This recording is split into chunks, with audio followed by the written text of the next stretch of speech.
How's it going, everyone? Welcome back to another heavy metal diecast video, and we are doing a little bit of an older one here from Hobby Master, of course. It is a P-400 Airacobra, and it is obviously from the 347th Fighter Group's 67th Fighter Squadron during the Battle of Guadalcanal in 1942. Now, of course, you may be thinking P-400, have I said it wrong? No, the P-400 was the export version of the P-39, meant for RAF service, with a 20mm cannon replacing the 37mm that the Americans were using, and it also did mount 30 caliber machine guns in the wings, but it did retain the twin and nose-mounted 50 cal MGs, of course, and the RAF did order around 386 of these, but after receiving about 80, the RAF found that the aircraft was very inadequate for the European conditions of high-altitude aerial combat at times. So the rest of the order was sort of cancelled, but the rest of those were actually sent to the Soviets. But the United States Army Air Force would also retain a few and use them in the Pacific Theatre, like our one is here, obviously in Guadalcanal, but they would be used in the ground attack roles mainly. Now, the 67th Fighter Squadron, known as the Fighting Cocks, was formed in 1941 and would head to Australia and equipped with these P-400s in 1942, just in time to take part in the battle for Guadalcanal. Aircraft from the 67th Fighter Squadron played a crucial role in repelling Japanese ground forces trying to recapture Henderson Field. Now, the 67th Fighter Squadron is still active, of course, currently flying the F-15 Eagle since 1979, with plans to transition to the new F-15EX Eagle II in the coming years. But this, obviously, as I said, is an older one. It's in an older box. It does show you some of the offerings that were coming out at the time. Oh, they look pretty cool. Now we need to open it up and have a little look what we're going to have, and that is that little aircraft sitting in there. It does look pretty sweet. I don't mind the Hobby Master builds of these. They do look really nice and full of detail. Of course, there's info in the flap there, and that's always handy, and some little specifications, of course, but it is no good in the box, is it? So what we'll do is we'll get this open and check out this little Airacobra. Alright, so you do get a little Hobby Master stand, obviously, and that is what it does look like. It's just a plastic one. There's no metal in this, but that's your stand. Get it open. As I said, this is a very old one, so if you do like what you see, you are going to have to hunt on the interwebs, of course, for one of these for yourself. So it does have some components here for the gear down, and of course a little baggie in there that does have the other bits and pieces for your landing gear options and some ordnance too. Looks to be a big bomb there, so that does look good, and a fuel tank maybe as well. We will have to wait and see, but we do want to get this little aircraft out and check it out first for ourselves. How can we, we're going to get some poppage, I suppose, and see if we can pull it out. Oh, there we go. I thought it was going to give me a little bit of grief. We'll move this out of the way, of course, and see this little little fighter. These are not the hugest aircraft, but boy, Hobby Master do a really good job on these. They are packed full of great detail, and I do like a set of teeth on my planes. That does look magnificent. Very nice. So you can see the 20mm poking out through the propeller hub there. That does look really nice on that spinner, coming through that spinner. Speaking of spinning, that spins all right. The actual blades, I thought they were metal for a second. They do feel quite solid, but I think they are plastic.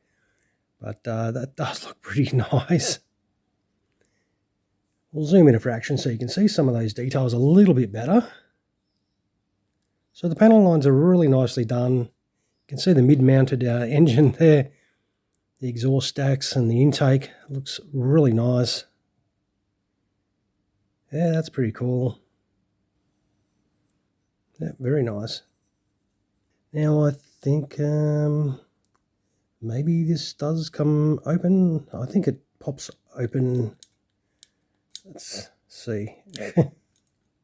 It doesn't want to come open with my sausage fingers, so we'll leave that for the moment, but we'll get that open and show you inside when we show the aircraft a bit more completed. Underneath, well, there's a big US Army under there, just in case you don't know who's shooting at you as it flies over. You will, if you're still alive, of course. But the details underneath there are really well done as well. That looks awesome. Very nice. All right, what we'll do, though, is we'll set this up and set it up in flight, and we'll come right back. Alrighty, here we have your Airacobra set up for in-flight. Very straightforward. 1, 2, 3 gear bay doors. Now, one thing I'd say, these gear bay doors don't like to sit in their position very nicely. It's not dropping out now, but they do have a habit of dropping out, so you might want to put a little bit of either some glue or some blue tack in there to make them stay in place a little bit better. But yeah, you put your tank on as well, and that is beautifully done, and it does set up in flight. How cool does that look? Yep, love it. Especially, I love that. That does look really cool. Of course, though, it does cover your stand hole, that tank. So if you do want to put it on the stand for in-flight, because, well, you do have to take that tank off, and there is your stand hole. You do get another ordnance. You get this bomb to put on, and that goes in this little slot right here.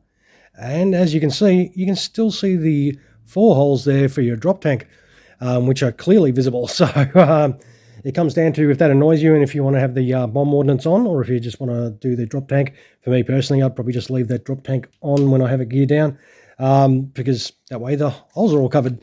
And of course, speaking of holes, that's your stand. There's 2 little spots on that go into these 2 little holes here. And there you have it on this stand. That does look sweet. Very nice.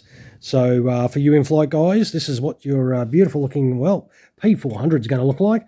And it does look fantastic. So, but we need to see what this is going to look like gear down, of course. So we'll chuck some landing gear on this and see how she looks gear down, and then we'll finish up the video. All right, here we have it set up for gear down. Very straightforward. What I will say, though, is with these little gear bay doors here, be very careful that you don't break those little sort of strut areas that stick off those gear bay doors, because that is something very easy to do. And, of course, you put your main landing gear in either side as well. They don't roll. With the nose, you do put, there's 3 little gear bay doors. Those 2 are large ones on either side, and then there's a tiny little one at the front. Now, if you're going to pick on something, that should be more of, should have some of the teeth on there, like the in-flight one does.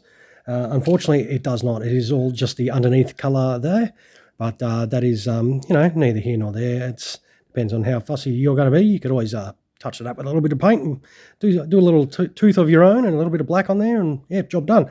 And of course, you put your nose wheel in there. That is metal. It felt very, very hard, so I think that is metal as well. So that is really good. You can put a little bit of pressure on there when you do put it in. Yeah, and that's your tricycle landing gear set up beautifully. It does look fantastic and well detailed, and of course you could put your tank back on to cover up those nasty holes. Now I took the canopy off so we can check out some of the details inside there for you for the moment. So you can see a seat and some gauge details on the instrument cluster there. That is pretty cool, and there is a stick, so there is controls. Yep, very, very nice. So overall, I think this thing does set up beautifully. Hopefully you do agree. And I reckon if you don't have one of the Hobby Masters P-39s in your collection, you're sort of missing out, because these do look really nice. And I'll put that back on, and it's job done in that regards. And speaking of doing a job, how about we chuck this on the scales, of course, and see how much this does weigh for you guys that do like to check out the weight of your models. Now we will put it on these scales and see what we have. All right, so that's 118 grams, which is not too bad for such a small little fighter here. So what we'll do is we'll move these scales out of the way. And we'll start winding up the video, of course. So we'll chuck this on the deck, and it does sit on that landing gear sort of fairly nicely. It looked a little bit wobbly then. But yeah, I reckon it does set up very nicely though. Of course, I will take some photos of this and throw them on at the end so you can check this out in a little bit more detail, because it is a very small little model. We'll zoom in a fraction so you can see some of those details while we wind up the video. Don't forget, if you enjoyed this, some of those my way would be awesome. And don't forget to subscribe to the channel if you're watching and have yet to do that as well. All right, I'll finish up by saying thank you very much for dropping past. I hope you enjoyed this awesome little offering here from Hobby Master. All right, thank you so much for watching. You all have an awesome rest of your day. Cheers, everyone.